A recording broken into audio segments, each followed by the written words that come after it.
या ऐसे या तो काय करके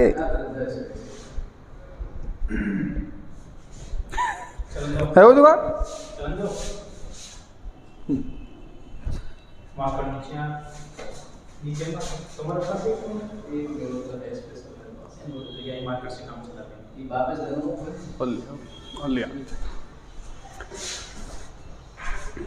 खड़े चलो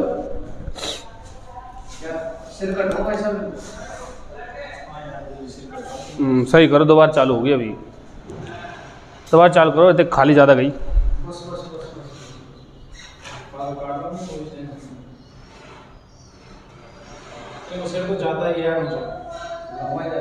अब सही है, आगे आंगो नहीं, यही टाइल पर आंगो देख तो आ सकूँ।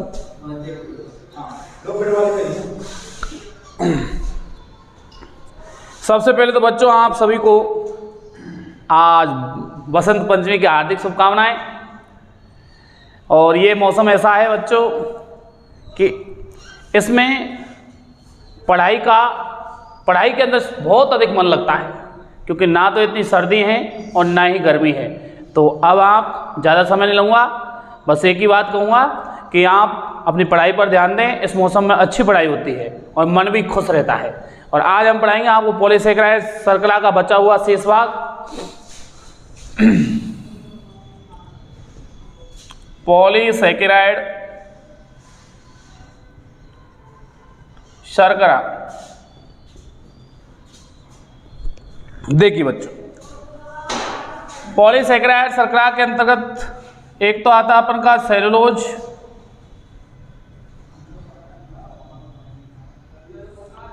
स्टार्च, ग्लाइकोजन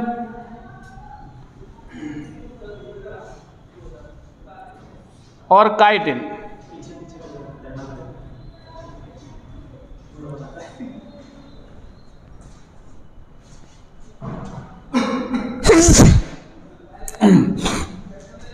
तो हम सेलुलोज के बारे में पढ़ चुके हैं, स्टार्च के बारे में पढ़ चुके हैं और आज पढ़ेंगे हम ग्लाइकोजन के बारे में।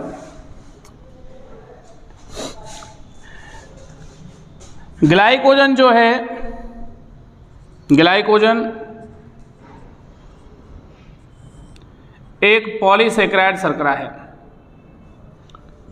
पॉलीसेकेराइड शर्करा है।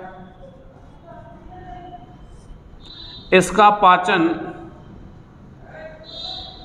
भी मानव शरीर में देरी से होता है, देरी से होता है। और ग्लाइकोजन जो है, यदि मानव शरीर में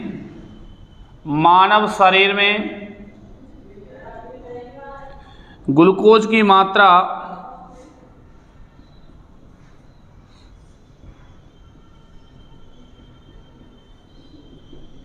अधिक हो जाती है,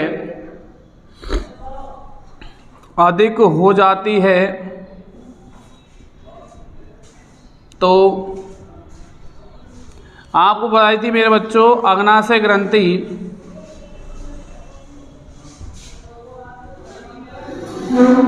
और अग्नाशय ग्रंथि से निकलता है इंसुलिन।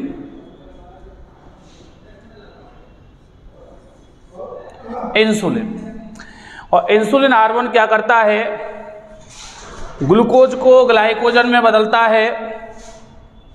इंसुलिन हार्मोन ग्लूकोज को ग्लाइकोजन में बदलता है।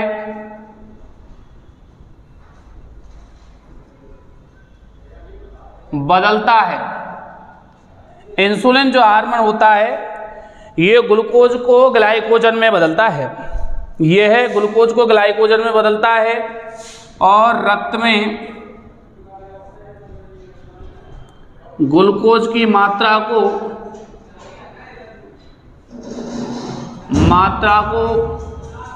नियंत्रित करता है और रक्त में ग्लूकोज की मात्रा को नियंत्रित करता है। आपको मैंने पहले ही बताया कि ग्लूकोज की मात्रा बॉडी के अंदर अधिक हो गई, ग्लूकोज की मात्रा मानव शरीर में अधिक होने पर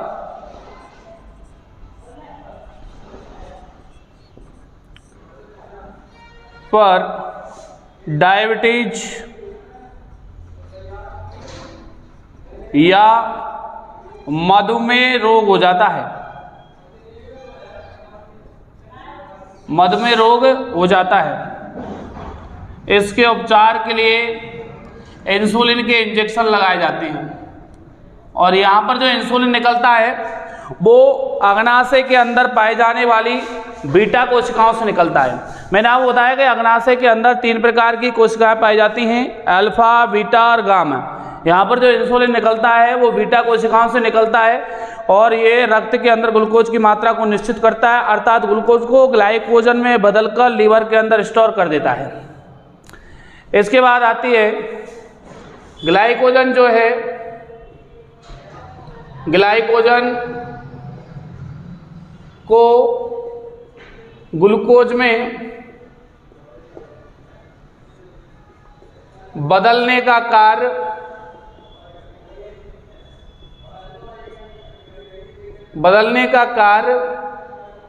ग्लूकोगॉन करता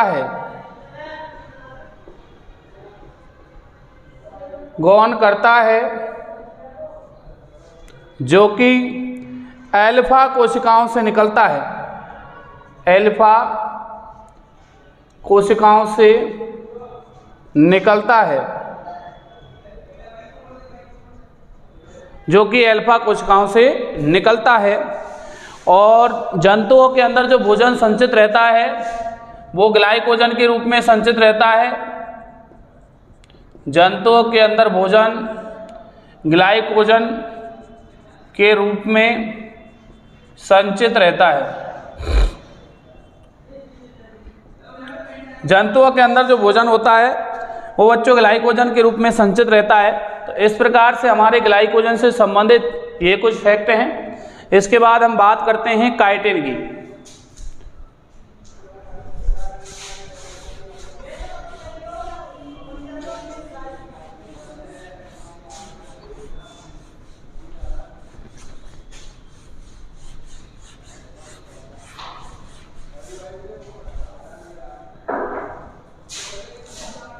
काइटिन ये भी एक पॉलीसेकेराइड शर्करा है।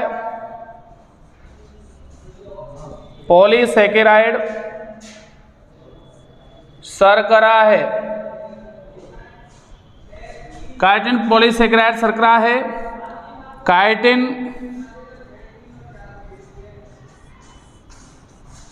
से कीड़े मकोड़े जो होते हैं आर्थ्रोपोडा वर्ग के जीव, इनका बाह्य कंकाल काइटिन का बना होता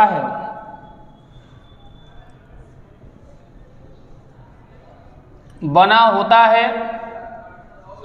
इसलिए बच्चों क्या है कि चाइना जैसे जो देश हैं उनके अंदर कीड़े मकोड़ों को बड़े तरीके से तलकर और उनको बढ़िया तरीके से मसाले वसाले डालकर इन कीड़ों मकोड़ों को बड़े हिसाब से खाया जाता है, क्योंकि इनमें काइटिन पाया जाता है जो कि एक कार्बोहाइड्रेट है, और इस कार्बोहाइड्रेट से वो ऊर्जा प्राप्त करते हैं।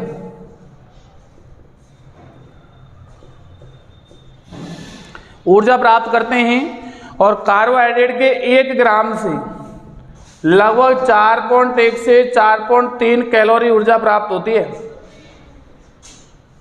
ये क्वेश्चन बहुत इंपॉर्टेंट है बच्चों कि कार्बोहाइड्रेट के 1 ग्राम से कितनी ऊर्जा प्राप्त होती है, तो 4.1 से 4.3 कैलोरी ऊर्जा प्राप्त होती है कार्बोहाइड्रेट से। तो चाइना जैसे देश है धार्मिक जो देश हैं, वो क्या करते हैं कि कीड़े मकोड़ों को, वहाँ के रहने वाले लोग कीड़े मकोड़ों को बढ़िया मिर्च मसाले में तरीके से भूनकर उसको बड़े तरीके से खाते हैं, क्योंकि वो उनसे कार्बोहाइड्रेट की पूर्ति करते हैं मानव शरीर में। जैसे हिंदुस्तान में पॉपकॉर्न खाए जाते हैं, उस तरीके से लोग इन कीड़े मकोड़ों को भूनकर चाइना जैसे देशों में आराम से खाते हैं, क्योंकि चाइना तो है ही चमगादड़ों का देश है। वहां पर इन चीजों को बड़े आसानी से खाया जाता है। इसके बाद देखो काइटिन जो है कवकों की कोशिका भित्ति, कवकों की कोशिका भित्ति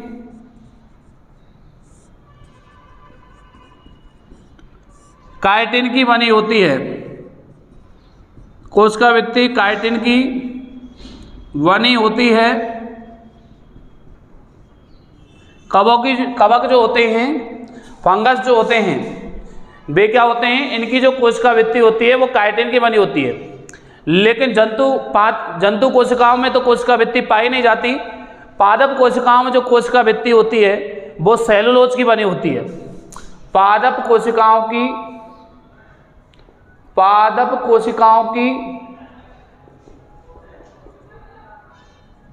कोशिका भित्ति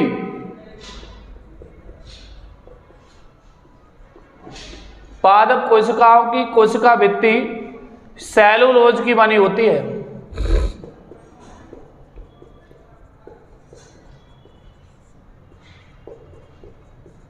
जबकि जंतु कोशिकाओं की कोशिका भित्ति होती नहीं। तो अगर पूछा जाता है कि जंतु कोशिकाओं की कोशिका भित्ति बनी होती है, तो उसके अंदर ऑप्शन आएगा निम्न में से कोई नहीं। तो किसी भी चीज की नहीं बनी होती, क्योंकि उसमें कोशिका भित्ति पाई नहीं जाती। जबकि कोशिका झिल्ली जो होती है वो जंतु कोशिका और पादप कोशिका दोनों में उपस्थित होती है। इसके बाद है कि काइटिन पॉलीसैकेराइड शर्करा होने के कारण इसका पाचन मानव शरीर में देरी से होता है। तो इस प्रकार से आपका जो कार्बोहाइड्रेट है आज कंप्लीट होता है। कार्बोहाइड्रेट हमने बताया था आपको 3 प्रकार का, मोनो, डाई और पॉलीसैकेराइड। मोनोसैकेराइड और मोनोसैकेराइड से मिलकर डाइसैकेराइड बनते हैं, और मोनो डाइसैकेराइड की जब इकाइयां मिल जाती हैं तो पॉलीसैकेराइड का निर्माण करते हैं। और आज जो कंप्लीट होता है आपका पॉलीसैकेराइड, जो कार्बोहाइड्रेट आपका कंप्लीट होता है। अब आपका जो अगला वो चैप्टर है वो है आपका न्यूट्रिशन के अंदर प्रोटीन।